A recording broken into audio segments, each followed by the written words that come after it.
order. Alderperson Blazer will be late. He has requested Alderperson Graff to sit in for him. If we just want to state our names. Tim DeSorcy. Adam Hagan. Jay Catnaugh, Alderperson. Scott Young. Jeff Gregg with Northern Steel.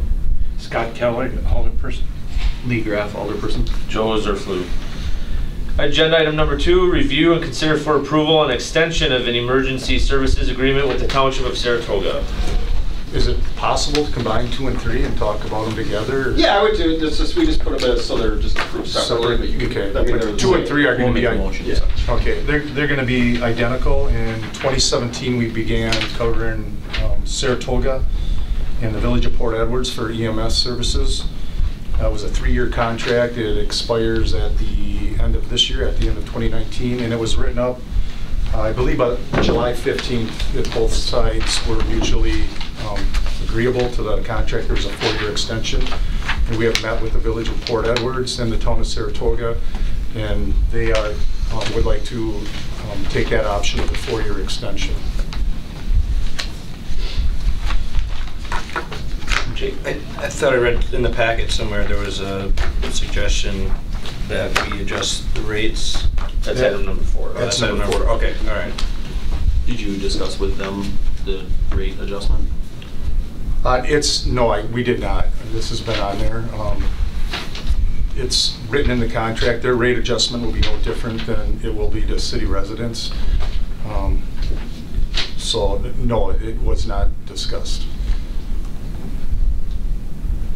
Joe. I can offer that it's still a lot cheaper than it was prior to the city. Even with the rate increase, it's still thousands less than what it was prior to the city providing that service. Yeah, just to understand my concern. This isn't I a don't rate want to come up and say, okay, we're going to extend your contract 4 years, and oh, by the way, on the back end, after we agree to it, we're going to raise, we're going to pump the raise. So that's the only reason I brought it up. The retainer fee or the service fee has not, it's spelled out in the contract. This is nothing to do with the service that they're paying, that they're getting from us. It's a user fee. It's what the patient pays for an ambulance call.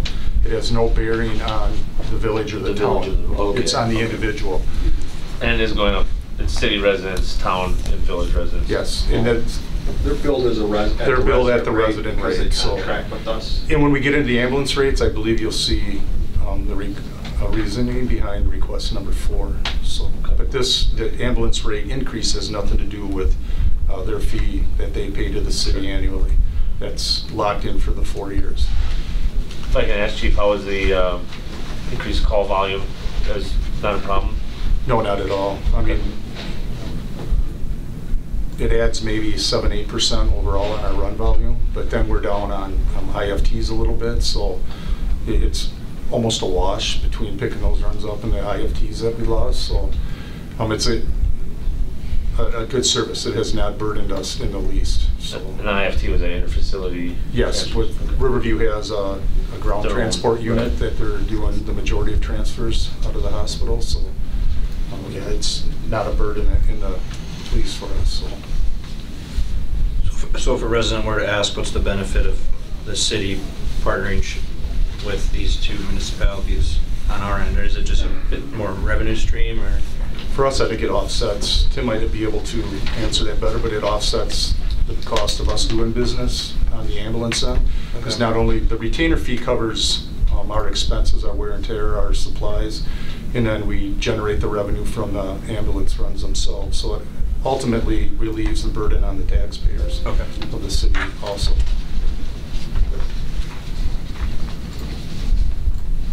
Well, I'll make a motion to approve the 4-year extension of the emergency services agreement with the Township of Saratoga. I'll second that. I think we'll do them separate. Yeah. Okay. Motion and a second to approve the Saratoga contract. Any further discussion? All in favor, signify by saying aye. Aye. Opposed? Motion carries 3-0. Missed one. Item number 3, review and consider for approval an extension of the emergency services agreement with the Village of Port Edwards. And I would also make a motion to approve that 4-year extension. I'll second that as well. Motion and a second to approve the Port Edwards contract. Any discussion? All in favor? Aye. Aye. Opposed? Motion carries 3-0. Item number 4 is review and discuss current emergency service ambulance rates and consider an increase to the 2019 rates. So departments throughout the state go back and forth to the chiefs and they request, what's your rates, and then we kind of look at each other's. I don't know if you have the handout, what Marshfield, Stevens Point, and Wausau, what their rates are is compared to what we're currently charging. We are way, way under the average. And I also have Rhinelander Fire Department here if you'd like to look. They have a survey update. That includes Nakusa Ambulance, Eau Claire Fire, Chippewa Falls, Wausau, which we have, Ashland Fire, and the averages. And on those also, we're way below average on any department that we're compared to. So I believe it's prudent and responsible for us to look at a rate increase in our ambulance rates. And this is, again, this is a user fee for when you utilize the ambulance, you are charged these fees for our services. Go ahead, Bill. So I looked at this, reviewed before the meeting here, and I think the proposed rates are completely fair. It looks like we're even still under compared to other municipalities, so this would kind of put us middle of the road. So, And that's what we were looking for. that totally makes sense to me, especially when we're right now far below even the averages, let alone the top end. So I just wondering, maybe this is better addressed to Tim, but is there a, necessity for this, or what's? Well, I mean, I think it's we have not raised rates, for a number of years. I can't remember the last rate increase we had, and as part of it, and I think it's kind of one of those things where you look at it, as obviously whatever, we budget for revenue, it offsets the tax levy. So as the expenditure side of the budget grows, you kind of want to keep pace on the revenue side. And I think this is a good mechanism to kind of look at, what is the average and what's, reasonable.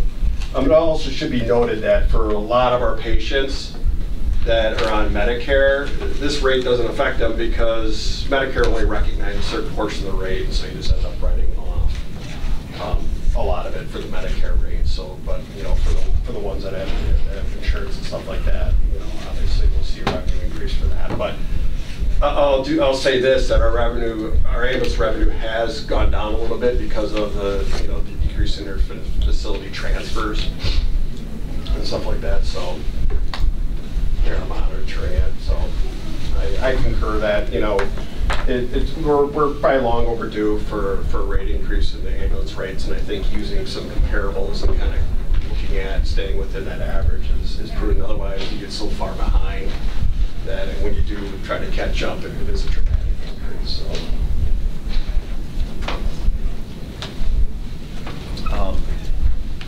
Just to be clear, do you want to run down the category just to make sure I completely understand all the different categories in which we bill? Sure. And to be clear, here is a LifeQuest survey. We use AMB, but Rhinelander actually, I've been looking at this for years, so there's some other services and what they charge also. And there's Nakusa, and I think that's fair also. They're, right in the region, and we're still even less than Nakusa in most categories, as you would see according to LifeQuest and what I was provided by Rhinelander in their rate survey update. But getting into the categories, you have BLS. A BLS is a basic call where we don't use any advanced interventions, any paramedic skills, any procedures, any medications. It's just a basic, maybe a fall or a cut where we bandage, we splint, but we do not start any IVs, we don't push any medications, we don't do any cardiac monitoring or invasive procedures. So that would be a BLS rate. And then the BLS-NR, there's a different rate for non-residents. And as we talked before, Saratoga and Port Edwards in the Village of Beer and get the resident rate, being that they are under contract with us. So that's the difference on the NR, that's a non-resident. ALS is a run where we used paramedic skills, whether it's advanced procedures or medications would dictate a ALS run. It could be a medication we push, it could be a 12 lead, it could be defibrillating, any certain skill we use or medication we use above and beyond the basic would bump it into an ALS. An ALS 2 is where we give 3 separate medication pushes, or on a transfer if they're on a continuous infusion, they're on an IV pump with medications continuously infused. So it could be we give a pain med, we give a antiemetic for nausea, and we come back to the pain med, or cardiac arrest where we're pushing different medications that would trigger it to an ALS2. Anybody that we intubate or is on a vent is an ALS2 rate. And then again, the non-resident is a different rate than our residents. And the SCT is strictly interfacility transfers, and that is a specialty care transport. And that is somebody we take from Riverview, and we do most Riverview's Category 1 transfers, somebody that's in having an active heart attack, or for some reason a trauma call, they've ended up at Riverview, and they didn't bypass Riverview to a level 2 trauma center. We'll intubate or transport patients that are having an active heart attack and they're on multiple drips. They're ventilated, they're on maybe a blood product, and that would trigger it to be a specialty care transporter, that SCT rate. So those are kind of the categories we have. And then the mileage, we bill for mileage, loaded miles with the patient. And like Tim said, these rate increases will have, I want to say approximately 60% of our patients are Medicare patients, and in our region you have a Medicare allowable rate. We can't charge above and beyond the Medicare allowable rate. That's either wrote off or wrote down, however you want to term it. The patient's just responsible for 20% of the Medicare allowable rate, regardless of what our bill is. And same with Medicaid patients. I guess my one question to the both of you is it seems like our rate increases, whether deemed appropriate or not, according to the other municipalities, it seems like the resident rate actually went higher than the non-resident rate in most cases. You mean percentage-wise? Just dollar amount wise. You know, that's the thing, is a rate increase, if it went by percentages, would be easier to understand. Well, the difference between the resident and a non-resident, there's a $115 difference. And I think on the proposed rate, there's a BLS, there's a $115 difference. On the ALS, there's a $115 difference. On the Oh, so you try to keep it, that's what I was trying to figure Yes. out the numbers to see what. That's what it is we're now. using here. That's what it currently is. There's a $115 difference between the resident and non-resident rate. And then there's also a mileage difference, and I kept that $115 consistent on the BLS, ALS, ALS2.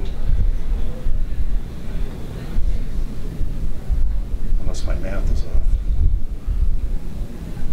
No, it actually looks right.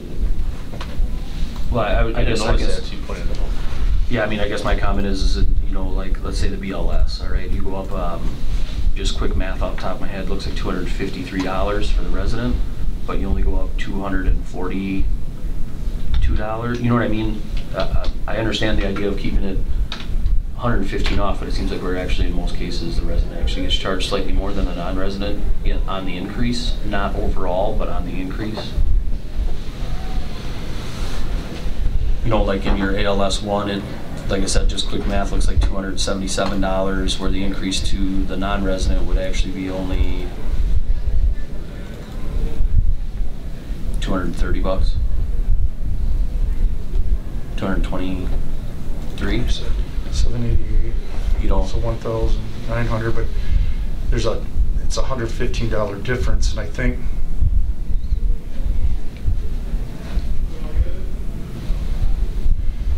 yeah, I don't know. It was my understanding there was a $115 difference between. Maybe it's Non-residential difference is $113.50, $113.50. So it was $125.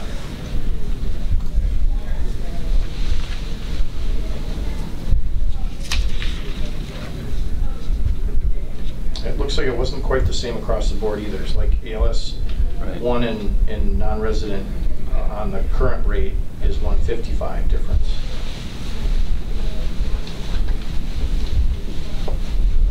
Yeah, that can't be right. That has to be wrong on my end, because it's consistent on what we charge with AMB currently. It's what is it, Tim? 113.50. Yeah, that's what I have for non-residential. I took these numbers off of our old numbers that I have at the station, and not what we currently is charging, and it's a difference and it's consistent per category. So I guess here I kept it consistently $115 more. And just to be clear, Medicare, Medicaid does not recognize the non-resident rate, period. They're written off. It comes down to private insurance and the individual responsibility. But I think right now on the proposed rate, it's consistent, $115 more per category. Just because they're doing it on 10.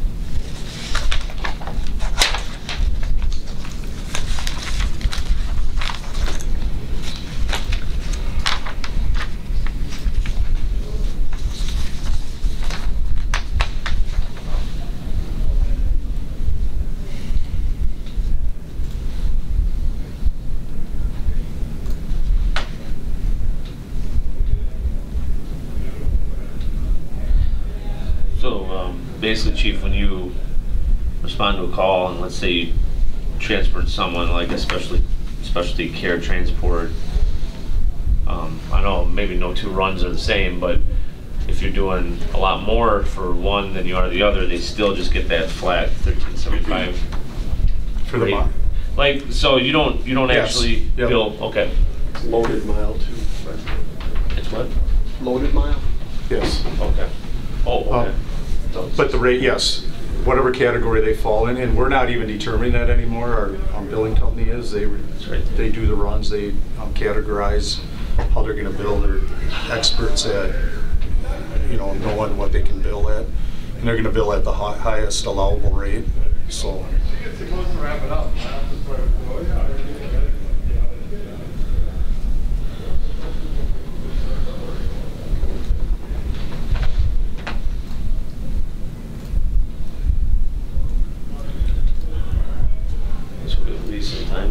Just give me a quick second. Right? Yeah, no, take your time. Anyone else have anything I guess they want to add or ask? Yes, there's just one more question on this. It says that also taking into consideration that Stevens Point adds medication procedures equipment under their base rate. They do not have a critical care license or like the other two comparable departments. So where do we stand in that, and what's the difference between if we do or don't do that? And If you look at that license class, there's certain services that will bill for medications or procedures that they use equipment on, splinting, whatever, medications, and we roll that all into our base rate. So Okay. there's no added cost for this medication or this piece of equipment we use that we may have to discard, or disposable equipment. So it's all rolled into our base rate. okay.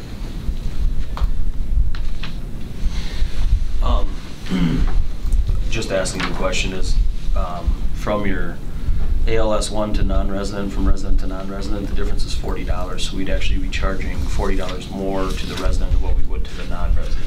I guess what I'm getting at here is our current rates. I don't know if that's what AMB is charging right now, because we have a city policy where it's, what is it, Tim, $113.50 is what the current one is. It should be $113.50 above our current rates. And that's a policy It's, driven 100. Well, what it is that we set the rates for each category, and then there's just a non-resident differential, what we call it. So it's just an add-on to whatever are the resident approved rates. $113.50 is just added on to that base rate. So theoretically, you're not really approving non-resident rates. You're approving a an upcharge of $113.50. That's the current rate. So no matter what the rate is, if it's a non-resident, we add on $113.50 onto that base rate for a non-resident rate. And then there's a mileage, non-resident mileage rate. And I guess what I That's how it's proposed on figured. this one, I really didn't look, I just went off of, we have an SOG in there, it had our rates in there. I just proposed we move the non-resident rate to 115 more per category. So on this sheet right here, really if we were to approve this today and go forward with these rates, the non-resident rates on here wouldn't be You wouldn't necessarily approve what the they were. We non-resident would be approving new resident rates and then sticking with the 115 additional. per- Yes. Yeah, that's the practice. All right. So this was just more informational. I mean, it wouldn't be necessarily $890 for a BLS non-resident. It would be, Yeah, that's what it would be. or it would be for that It'd be one, but- $775 for a resident and $890 for Okay. a non-resident. And same, ALS is $900 for a resident and $1,015 for a non-resident. That's Yeah. kind of the proposed Got rates, it. where it's consistent. I just pulled those numbers, like Tim said, they haven't been adjusted for, I don't know when, and that's just what we have at the station. Yeah, I guess I look at it as, if we're gonna upcharge our resident $40, we should upcharge the non-resident and not keep the 113.15. So you're saying it should just be a It should be percentage? equal. Well, I don't, and that's why I wanted to ask, and that's why I'm Yeah. bringing this Yep, up. no problem. And the only difference I had in my, or the math I was doing in my head, it seemed like between the BLS and the ALS rates, they were only $10 different. So like the non-resident would only go up $10 less than what so we're actually charging the residents of Rapids $10 more than what we would charge a non-resident for the same service, comparatively speaking, on the rates. So what I'm saying is, it's like, on the ALS service, it's actually $40 additional. So we'd rather, but that's why I was asking, so is there a policy that states that it's 113, or is that a standard practice that we do for a county? That was what whenever we adjusted rates last, it was always just that non-residential upcharge of $113.50, but that doesn't mean that we can't change the methodology of calculating that non-resident rate either. I mean, you could sit there and say, you could either keep it as a, you could set instead of doing the upcharge, you could just set two different rates, non-resident rate based on each category, and then if you want to keep that differential or the same increase or percentage, however you want to do it, that's, Do other departments do a percentage though? It looks like they're consistent with more of a standard extra charge, right? Yeah, so they're at $150, just looking at Lake Stevens Point. That's Mhm. actually $200 for the ALS service rate, but it's $150, $150, $200.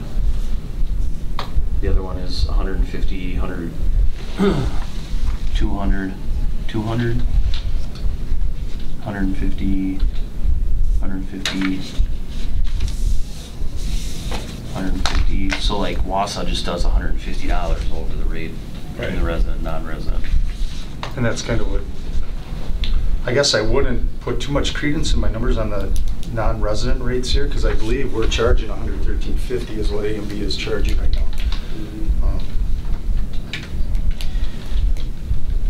I mean, because this is consistent with, it seems, the practice of the other cities, and the main goal here is to get this to just on level or on pace with them, I'll make a motion to go with the new proposed rates for current emergency service ambulance rates to the, I think, 2019 rates.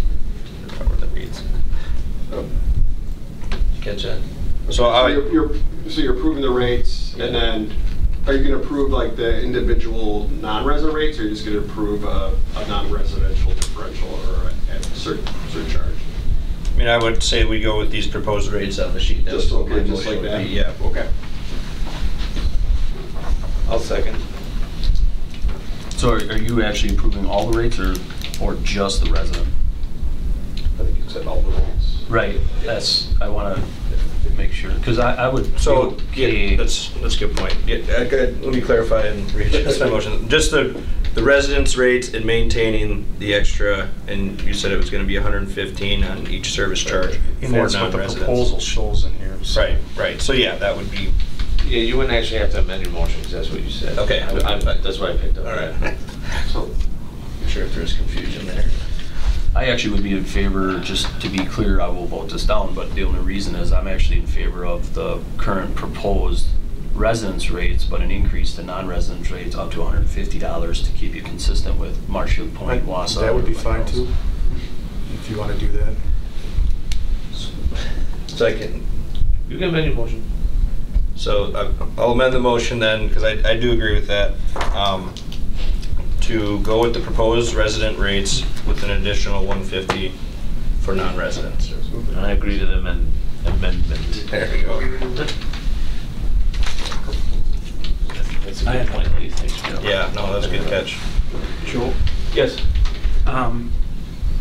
but can we do that if you just passed the agreement with cities that are down here, and we said we're going to increase it the same amount? Didn't we just pass that? They're charged resident They're rates. charged resident rates because they Doesn't contract affect- with the city. Okay. Well, They're not, they don't get the non-resident. what we passed was a contract to cover the specific township and village. Right. And this is what were you gonna bill the patient? All right. Not the billing to the municipality. like I was that. just going back to. Yeah, Yeah. no, no. Yeah. That's what we thought at first too. Okay, there's a motion, a second, to approve the rates with the adjustments. Did you get all that, Tim? Of 150 to non-resident? To approve the Yep. proposed residential rates with a non-resident Differential. different surcharge of $150. Yep, that sounds good. Yep. And the mileage you're all right with then? If you feel it's appropriate. Yep. So any other questions or additional discussion? So all in favor, say aye. Aye. Opposed? That motion carries 3-0. All right. I see what Thank you you. meant with mileage. Item number 5 is considered for approval an application for a $30,000 Disney grant to facilitate phase 1 of the zoo project. I think that's you, Joe. Yep, so in your packet, there's the referral there. I think it's pretty self-explanatory. It's a project we've been working on largely with donated funds.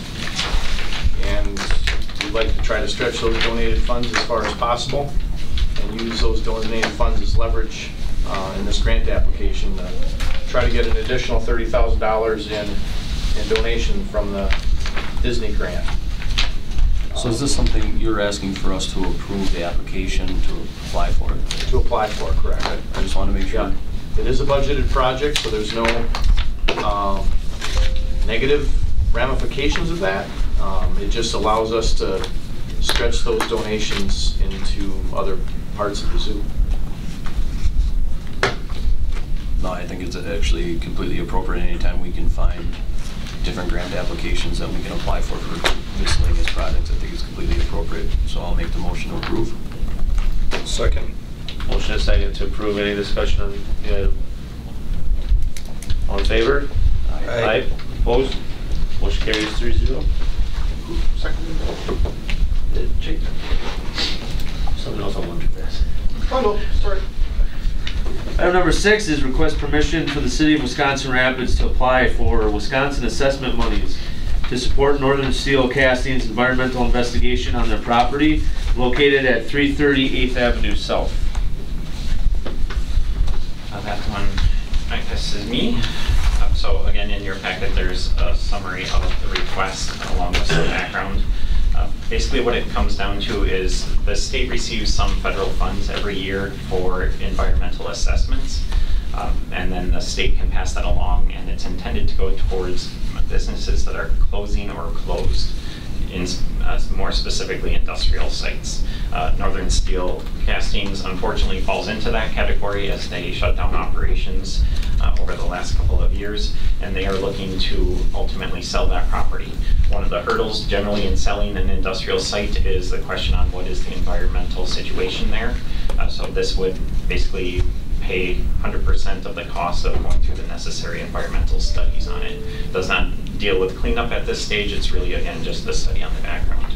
In talking with the DNR, ultimately Northern Steel could apply on their own, but it actually helps in their underwriter's review if the municipality is on board with the application as well.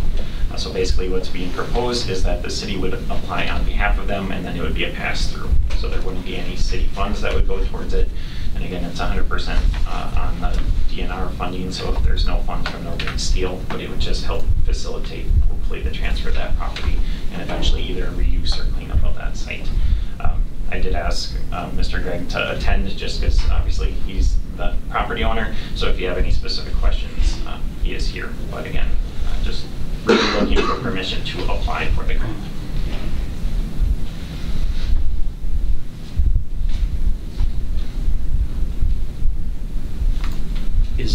Would this cover the full assessment, or is this up to 30,000? I don't know. Yeah. Okay. It's Is it based on the amount of bore samples, based on the amount of, widespread area, linear footage away from buildings, all that included, or? Maybe I should have clarified that better. It's not a cash grant, meaning Northern Steel doesn't receive any funding at all. Basically, the DNR is just, they'll contract with a third party to do the assessment, and it'll cover up to 30%, so, or up to 30,000 in value. So until the phase 1 is done, you don't know what the phase 2 necessity is, so I can't say, yes, this will 100% cover phase 1 and phase 2. I can tell you that it would for sure cover a phase 1 assessment, just based on what the city has encountered in the past. And the reason I ask is I want to make sure that we're doing, is 30,000 the max? Yes. Okay, because I want to make sure that we do a good enough assessment to give your company a really good idea of what's going on with the bore samples. And we've fallen short of bore sampling in the past, and I want to make sure that the $30,000 is appropriate, but this is the max. So. Yeah, this would be basically the way the application is phrased is you're applying for these services. You don't even put a dollar amount in the grant application. You just ask for a phase 1 and a phase 2 assessment. And then the DNR will, again, contract it out and cover up to that amount. Is this assessment in correlation with the brownfield grants and other grants that the DNR provides for site cleanup? It's a slightly separate project or pot of money because it is federal funds that the state receives. A lot of the cleanup funds are actually state funds that they have set aside for cleanup. But obviously, if you go through and assess and you find contamination, that's going to line you up for that next stage of potentially applying for a grant for cleanup. I just wanted to make sure. And it does say it's dependent on the EPA. Overall applicants. Right. Yep, so that's partially why I'm recommending the city get involved, just to help strengthen the request. Oh, for sure. Because obviously it's an attractive pot of money with having no match. I think a second reason why I think it makes sense for the city to participate, that property is in the downtown TID, and as we just finished yesterday, the annual review of the Joint Review Board status of all the TIFs that we ate or TIDs in the city. Any value we can recapture on that property as it's cleaned up and ready for reuse will be to the benefit of the downtown TID, so we're not having to use general fund tax levy to pay off like the West Grand Avenue bonds that we borrowed against the TID. So we've got some time left on the TID, but that property was identified in the TID back when it was created in 2006 or 7. So I think we, anything we can help accelerate the cleanup process and removal of the buildings that are standing there today, as well as any remediation that might become necessary.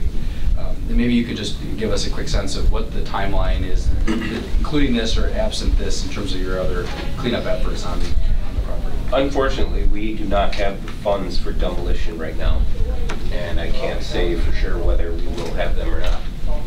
And on the application, I noticed there's a spot, question,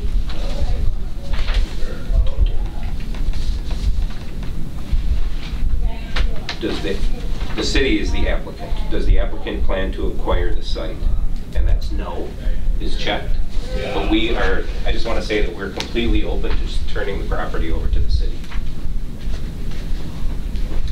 I don't see any future use for it, as far as, obviously the company is not going to exist anymore, and I don't see any use for it, so.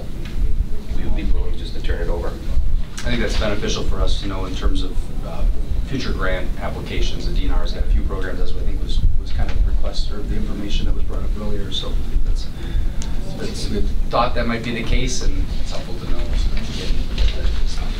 Would that weigh bearing on the grant application? And I apologize, I can't find it in the grant application as far as which box you're exactly speaking of. I didn't provide the actual grant I was just gonna application say, in what was provided in the packet. Does it weigh one way or the other? No. Basically, the difference is that then we need a site access agreement with Northern Steel, so that obviously the DNR consultants can access the site. Our resolution is just basically supporting it. If we acquired it, then we would have to be granting access. So that's really the main difference as far as this program looks at it. For cleanup, I think there is maybe some merit for city acquiring it if it comes to that, but again, we didn't want to go down that road at this point. And of course, we're going to want to have the assessment done before we even think about Know what we would be getting ourselves into. So, I think with that being said, I'd approve the City of Wisconsin Rapids to apply for the Wisconsin assessment monies to support Northern Steel Casting's environmental investigation on their property located at 330 8th Avenue South. And I'm sorry, that's a typo on my referral. It should be 9th Avenue South. 9th Avenue South. Actually, your referral was correct, the agenda was wrong. Okay, I'm reading now. Your referral says 9. Did the agenda. Oh, actually, I have it wrong in one spot and right in one Oh, spot on the yeah. referral, so, yeah. I take it. I did copy and paste from your. I apologize. I trust I did when I did. Oh, that's where it is now. I'll second the motion. Motion is second to approve. Anything further? Just in clarity, I think we should have some conversation about with Northern Steel to make sure that we're on the same page as far as the city goes and what our succession planning is, if there is any, or we plan to move forward with the site plan. Obviously, I don't know at this time if we would put in a stipulation of full disclosure, if that's even appropriate. Because we're operating and we're submitting the grant, or now does the disclosure of the findings go to Northern Steel, or does it go to the city, or both? My understanding is it would go to both. Okay. Because and we're the then applicant and they're the property owner, so, and again, it's government funds being spent. So Right. it would be accessible to both. Okay, I just wanted to make sure it was clear for our side, looking at in the future, that we would have all the information needed to move forward if, whatever the future of that site is. And I think to that end, now that we have a good clarity around the intentions, and Adam had said that might be the case in terms of your exit on the property, we can help facilitate conversations with potential developers, knowing the phase 1 exploration and then what phase 2 might require, I think. So in terms of sequencing, I would say we would have that conversation around the time. I just want to make sure that it doesn't go to Northern Steel, and as the applicant, do we get, so it's full disclosure? Yeah, so it's- everyone's aware. Yep. That makes sense. Okay. All in favor of the motion, say aye. Aye. Opposed?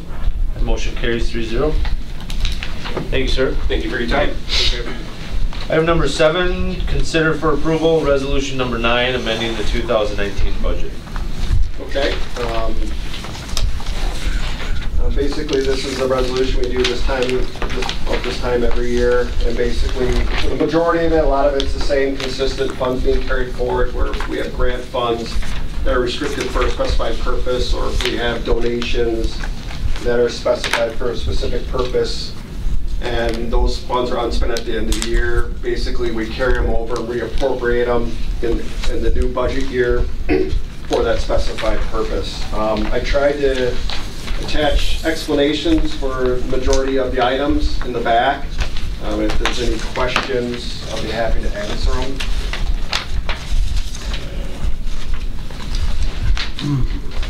Just questioning, the general fund, those are the different account numbers that you have. Right. That's where the money sits currently because of the budget that was passed last fall, is that correct? It's basically what we have for unspent funds in the 2018 and now we're carrying those funds on, reappropriately adding them on to the 2019 approved budget. So are you carrying them forward? And I apologize because looking at this information, it's definitely hard to read through. Mhm. But are we carrying those over to the exact same funds? Right. So the city property allocation, just as an example. City property outlay? Yep. Yeah. We're just moving it forward to, The current year, it's staying in the same account number. So in 2018, we budgeted 5,000, we do that annually. Mhm. And then if those funds aren't spent, we carry them forward. We budgeted 5,000 in 2019. So then basically, if this is approved, then you would have $10,000 in that account. And then And that's- usually those go out for some special project at some point, and then basically that would come back as a finance referral to use those funds for a specified purpose. so as far as the Aquatics River Fund, the East River Okay. Bank bike path, that those funds are actually staying with the East River Bank? Right, the aquatics facility, those basically, the bulk of that is unspent bond proceeds from the 2017 bonds that we issued. And so basically we're carrying those forward and that'll get appropriated into that account for, for that facility. The East River Bank Bike Path Phase 1, those are funds that were unspent at year end. And if you turn to the back in the explanation for that $397,000 carry forward, I have it broken out what the specified uses are for those funds or proposed. Yankee General Contractor, based on engineering department estimates that we have estimated $280,000. Still payments left on that project to the contractor.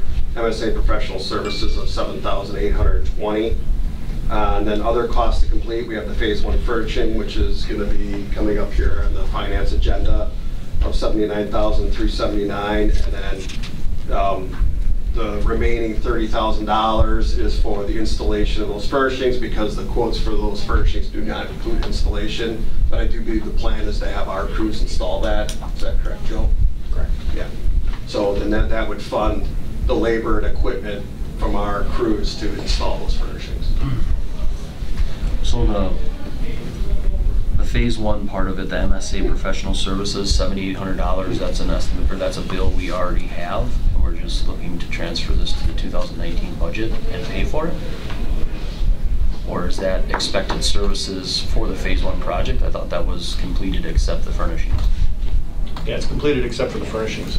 Is that, are those funds that remain to be paid? I'm not sure. Yeah, those are estimated costs to be incurred. Costs to be As of incurred, yeah. 12/31, that's Right. what Joe gave me as an estimate of costs remaining open on the project. So the $397,846 to total Janke, was it Yankee? Yankee. Okay, sorry. Yankee, MSA, those, the total is actually accounted for to finish the project. Yes.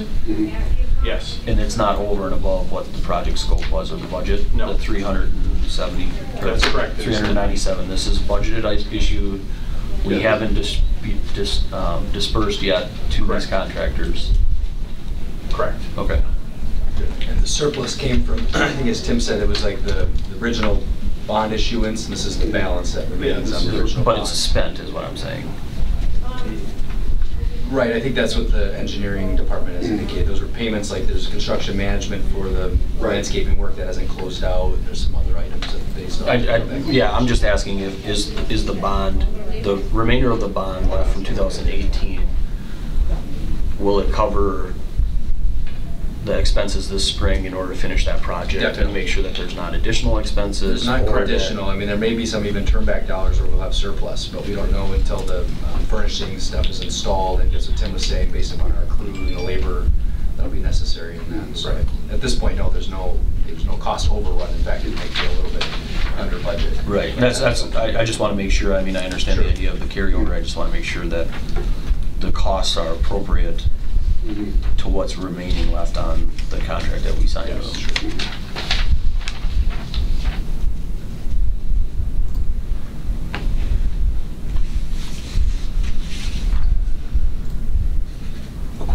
replacement fund, Yep. is that the 484? Okay, yeah, for fire department? Yep.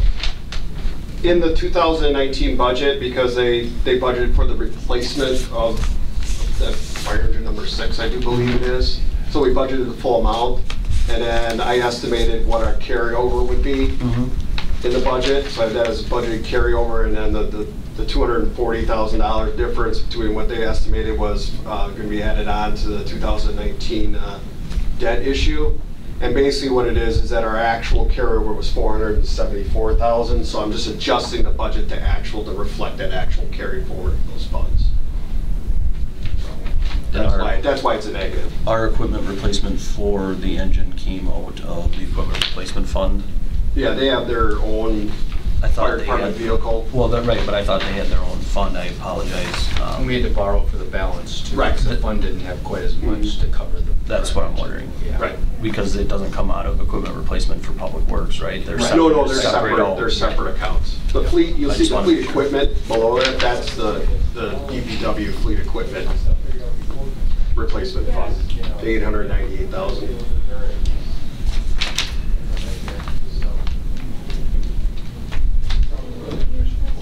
Have a good night.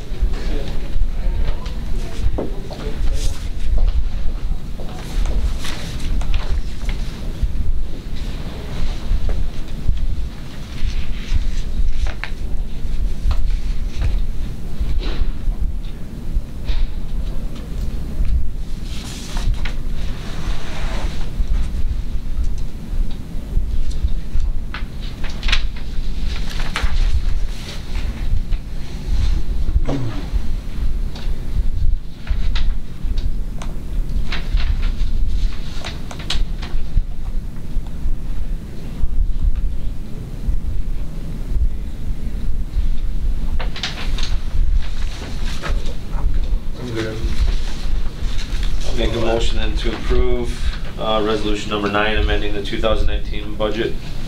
I'll second it. Motion and a second to approve it. Do you want me to? No, I'm trying to figure out, the fire department vehicles, it says it's, $9,600 in the negative, but I don't see that reflected in the, unless this is the difference between the estimated, the 484. Right. Right, so they have $484,000 already approved in their 2019 budget for Yep. vehicles, because that was the estimated carryover. Yep. The actual carry was the 474, so basically you're reducing that equipment to reflect the actual amount. So we'll That's have in to their bond for an additional $10,000 is what you're saying? No. To get the No, actually, engine replacement? Well, the actual replacement engine's coming in under what was budgeted, so we'll be, Oh, so we won't need any additional That's, I funds guess, for what I those. was-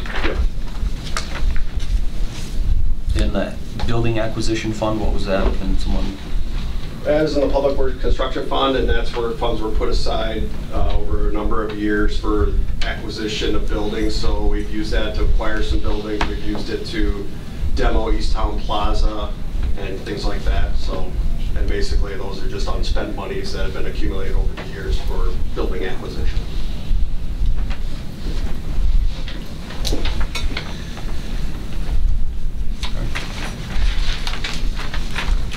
There is a motion and a second to approve the resolution. All in favor? Say aye. Aye. Opposed? Motion carries 3-0. Item number 8, review and consider for approval a state municipal agreement for a state-led small STP urban project for West Jackson Street from West Riverview Expressway to the Jackson Street Bridge. So this is the same program that is helping the city pay for the East Grand Avenue project. The STP Urban project is, we're unique, our area is unique because we've pooled our resources with surrounding municipalities, and we can apply as a group for projects. So it's kind of a, I guess, a democratic process. We try to evaluate regionally. Buren is not in the group. They've chosen not to be over the years, but town of Grand Rapids, city of Nakusa, Village of Port Edwards, City of Wisconsin Rapids, and there may be another town that is in our urban group. Classified roadways, roadways that get a certain volume of traffic, are eligible to, for some partial funding from the state. The city applied for the Jackson Street project in 2 components, east and west, and the west has been approved to be considered, or approved to be awarded, if the city approves the document. And it's 80% funding. It's about a $5.4 million project, and the city's costs would be about $1.7 million on a $5.4 million project. If we don't approve this, then the city would be on the hook for the whole project, and we'd likely remove it from the capital improvement plan, until which time we can figure out how to pay for it. Is this, anybody can apply for this as long as they're a part of this urban group? The other municipalities, they can apply for? Yeah, so as a group, we prioritize our projects. We rank, Okay. I think, the top 5 projects in our urban area, and we submit those to the state for the DOT's review. The DOT then will ultimately choose the projects in the urban area. We're not guaranteed to get a project. It depends on the state's pot and how other urban groups and municipalities apply. So it's not like every other year we'll get a project, but we always try to put our larger projects there. These projects tend to be, this grant program, because there's federal dollars involved, tends to have a lot more administration, tends to have a lot more costs in design work and the planning and the construction oversight. And so we try to select the really big projects where it makes sense, our concrete streets, for example.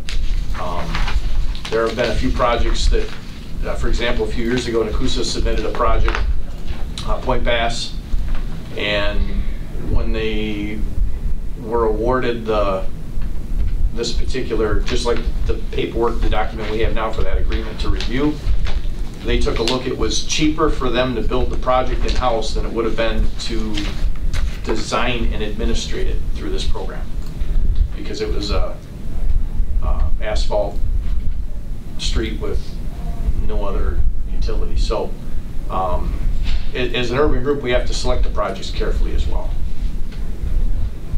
Most of the towns don't have any real, to that point, don't have any real qualifying projects. One of the more recent projects that was selected that ended up going back into the pool was 54 to Commerce Drive in the 48th Street on in the Rapids East Industrial Park. That project ended up getting turned back, hence why we have East Grand Avenue. So it's the same program that East Grand Avenue was funding this year. It just happens to be on the heels of each other. I think to Joe's point, it's very rare. Part of it was based upon state available funds. There wasn't enough funds to do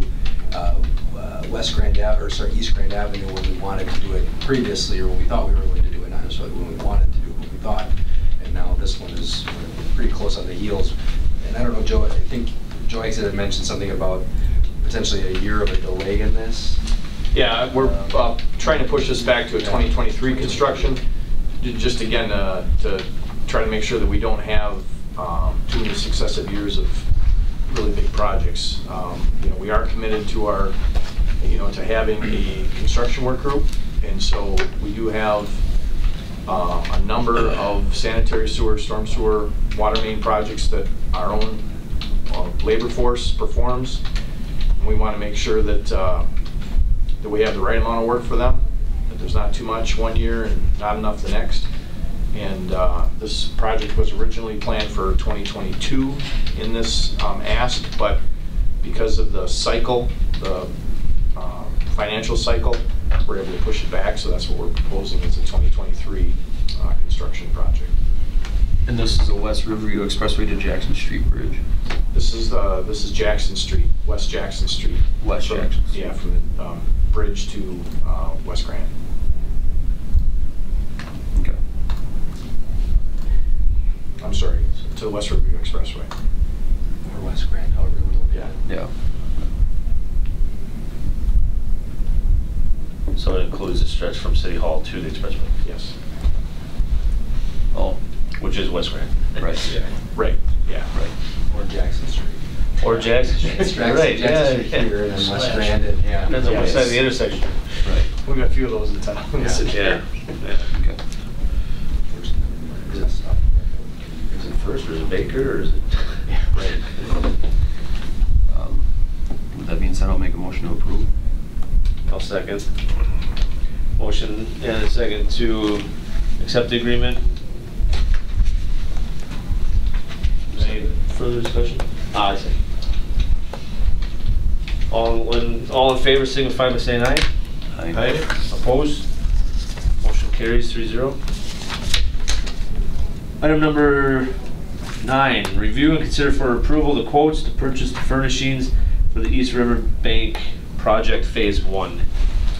So this is a little bit of continuance of the carryover resolution, but the furnishings were included in Phase 1, and we were trying to purchase them at the end of the year, but there were some issues with the manufacturer has a number of dealers, and there was some changes that happened or were happening as far as their dealer network, and so it wasn't clear who we were supposed to be purchasing them from. So we were unable to actually order them prior to the end of the year. As a result, because we're in a new year, new budget, we needed the carryover resolution in order to make this ask. And given that there's about a 12-week turnaround in order to get these furnishings, we'd like to get them ordered. It's about $79,600 for those furnishings. The information on them should be in your packet. We will be moving some of the picnic tables from Sandlot Park over to the shade structure, just to offer some furnishings in the park since we've got that shade structure, just to help complete it. And then once the new furnishings come, we'll move those back. So they're not going to be quite the match that we had planned initially, but once these furnishings get here, we'll get them spread throughout the park and then all the way along the Phase 1 project. So the picnic tables that are in the shelter area at Sandlot, so a lot of people, I know even my family, we've rented that out several times. How long are they going to be gone, where that's going to affect? So they won't be gone. What we're going to do is there's some tables that we have transferred from storage to various events and then back to storage. We're going to move those because they're more suitable for an undercover type area. So we don't anticipate having much, if any, of a loss of seating at Sandlot. Okay. We're only going to move probably 3 tables just to make some offerings at Demet's. Right.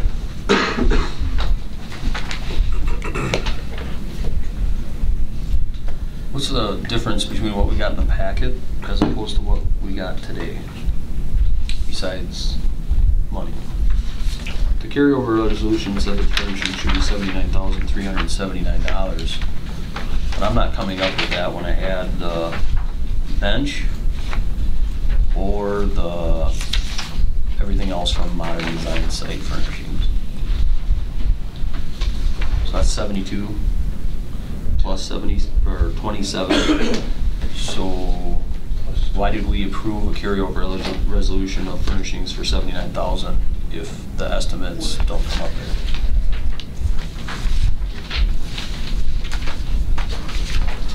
There should be 3 quotes? Well, Four. this one too. Yeah, there's the one we got. 3 in the packet. Yeah, there's Oh, 4. the 3 in So the I handed packet. out the extra one today. And then, yeah. That wasn't included in the packet. So the 1244 or the So you have 2760? the- Oh, no, there's, You have the one for $72,640. Yep. Okay. Then you have the Wausau made of $2,941. You have the $1,244 from Pilot Rock, and then the one I handed out just today, Wausau made, for $2,760. And then if you subtract off little bit of the sales tax that are included on 2 of the quotes, you get to 79,379. So the quote you sent in the package from Wausau Made is different than the one you Yes. just gave me? Yes. Well, there's two, But There's two from Wausau Made. oh, this isn't replacing that one? No, no. So there's actually 10 benches that we're getting instead of 5? It looks like one of these, 5 of these are backless, and then the others are just signified as benches. Yeah, the backless benches and then, yeah, they are different model numbers, it looks like.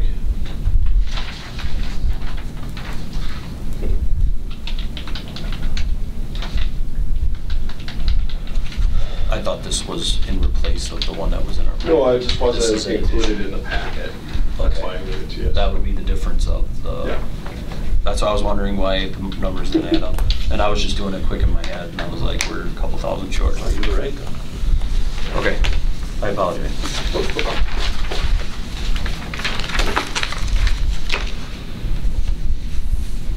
Entertain a motion. That's what we wanna do. Yeah. And that's what we just did the carryover resolution for, right? So, with that, I'll make a motion to approve the quotes to purchase the furnishings for the East River Bank Project Phase 1. For cost, for 79,379. Yes. Yep. I'll second the motion. There's a motion and a second to approve. Any further discussion or questions? All in favor, say aye. Aye. Aye. Opposed? Motion carries 3-0. Item number 10, consider for approval a Class B liquor license application and a Class B beer license application for Hokkaido Chia Lai Huang, sole proprietor, for the premises located at 3310 8th Street South. Please pardon my pronunciation if that was not correct. Hokkaido, I think. Go ahead. So, I have one thought on this. I talked to the city clerk before this, and we have 2 liquor license lists. This would bring it down to 1. And also, it seems like there might be some work that needs to be done in the building before this would even open. So, I guess my concern would just be if that anybody else is trying to start something in town, and we approve this liquor license, and then this building sits empty for a while, when it could be being used by someone else. I mean, I'm just throwing that out there. I'm still in favor of it. I think it's a great location. If they want to redo it, it's a part of East Street that they could have a great business there, but I did just want to throw that out there. That would be concerning to me if we approve this and then it sits empty for most of 2019. They have to reapply every year. Right. You would, yeah. It's only 8 Right. first. Yeah. So I mean, if For we ran renewal, it. but this is a new one, so that's, I think, the point you're. Oh, I see what you're saying, because renewals are automatic. I haven't seen the council deny a renewal of a liquor license, so I would suspect, not that it's implied, but I think some folks feel that if they get a liquor license granted, they're probably entitled to renewal unless there's problems. I got you. I didn't know the county sold the building. I saw some folks painting out there yesterday. I had asked the county board member, I was just out here, he didn't remember the county selling it, so I don't know if it's some deal. It's in front of the Rapids Inn and Suites, which I think a lot of folks have wanted to see it torn down, and I guess I'm glad that, I didn't know that they were applying for it, so it's possibly good news to see it occupied. Right. Curious to know what type of business they're doing to operate in there.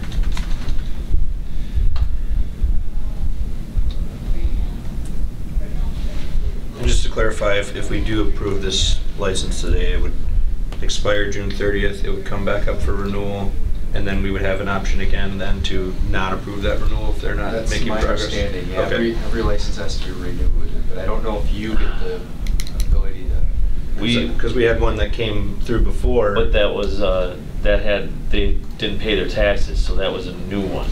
I know what you're talking Right. about. And the new body And discussing it then, I think we need a reason not to renew. Exactly, that's what it was. But we don't necessarily, but we can deny initially. Right, that was my understanding, that's why I'm bringing this one up, is I just would hate to give them a liquor license and then they can renew without us having any say, and then it's just occupying one of the last 2 licenses we have as a city. although if they weren't open and using it when it came up for renewal, I mean, I would think that would be It didn't have a date on it. I don't think our application or the state's applications require a date, do they? To open? No. I mean, there's an, because, I mean, with their, 319. with there being Like the day after. only 2 liquor licenses left, I mean, if we give this one up, I mean, people might renew just because they don't want to give that up. Yeah, but in light of the building sitting vacant for a number of years. Right. It could offer an opportunity for a business to give it a facelift and. Definitely, yeah, I agree. I would just be worried that maybe it takes another year and then, so I'd almost wish that they would have had the building done before they apply, and that's kind of what worries me with, we fill one of these last spots and then they're just occupying that license until they get done in 20, like, what if it's 2020? We don't know really what they're doing, so. And my only thought would be is, not that I wouldn't want to see this business come in there and be successful, but maybe they can reapply once they have that there, but. I don't think anybody's going to put any money into a building if they don't have a guarantee that they're going to That's have true, a liquor yeah. license. That's what I was just trying to think about, is if that's appropriate. You know, they don't have some type of assurances that they're going to be able to Right. sell liquor. No, that's a good point. When generally your applicant is here, I'm surprised maybe they weren't advised to be here, so maybe they could be at the council meeting. I can't remember if it's final say at the committee level, or if it's, I think it's the council that has to approve the new licenses, so. Yeah. I would suspect. There we go. Yeah, I mean, yeah, that'd be more It'll give you reasonable some than I think. if ability they to could- ask some questions maybe, Yeah. and, you know, I just, for everybody's benefit, it'd be nice, give them an opportunity to talk about what their plans are too. Right, Some exposure. right. Yeah, because if they were here, I think a lot of those questions Yeah. would be answered. And so, but yeah, I totally understand your point as well, that, Especially a building like that, that is, I walked through it a couple times, there's a lot of work.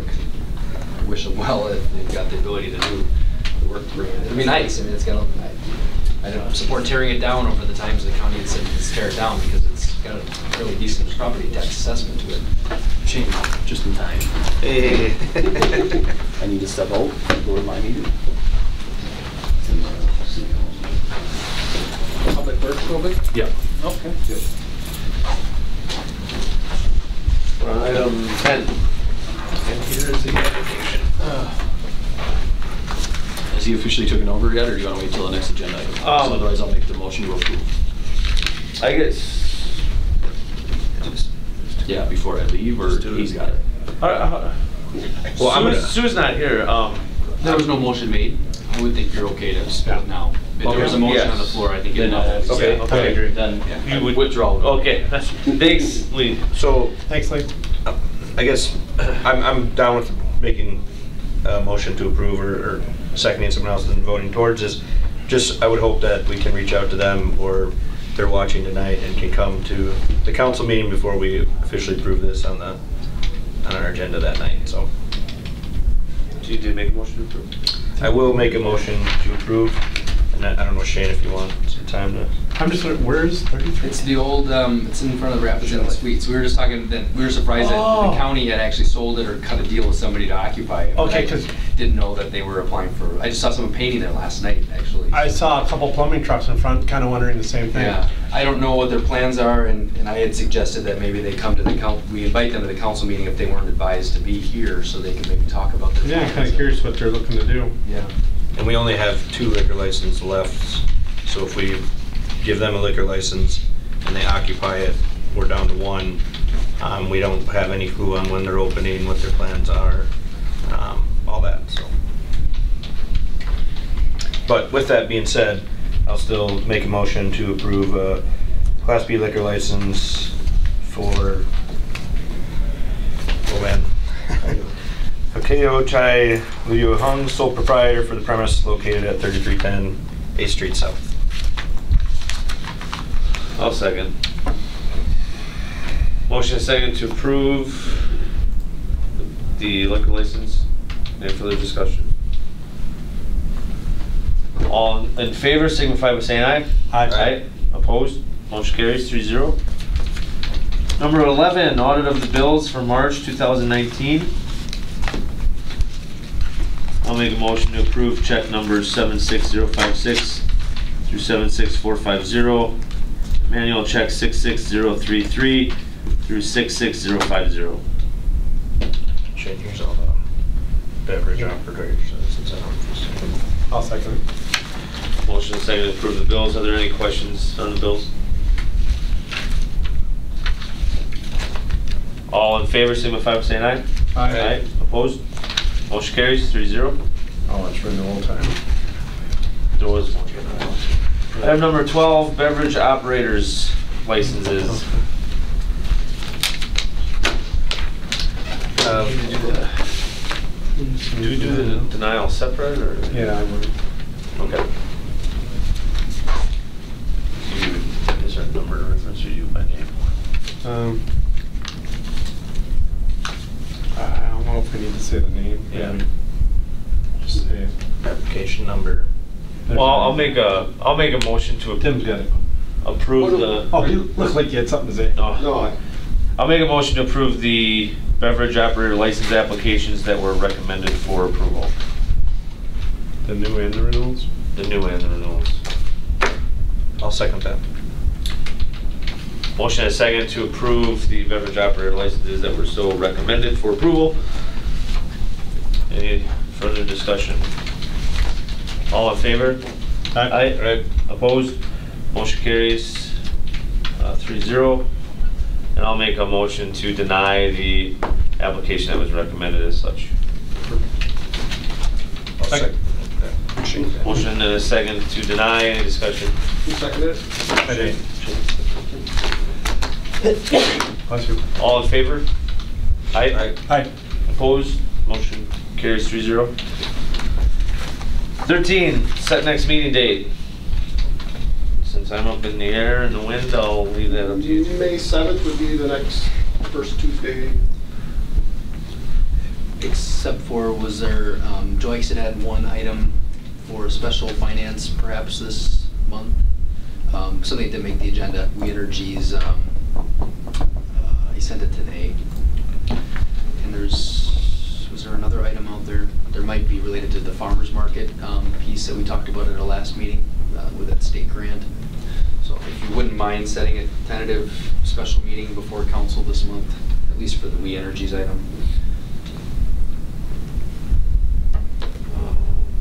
Could be right before council. I can't remember. We can get you the referral. I can't remember exactly what was. Council 16th. Yeah. So should we set a tentative special meeting for like 5:30 on the 16th, or will we need an hour? I think 5:30 should be fine. If for some reason we think that there needs to be more time, we'll let you know. Okay. Is that good with you, Shane? Yep. What is it? The 16th at 5:30. I'm gonna put it in my phone.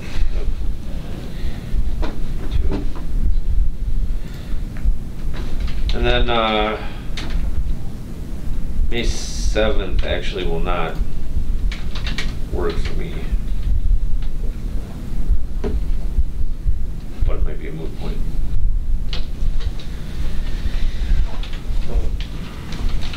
I don't have anything, any Tuesday in May right now, so whatever would work for.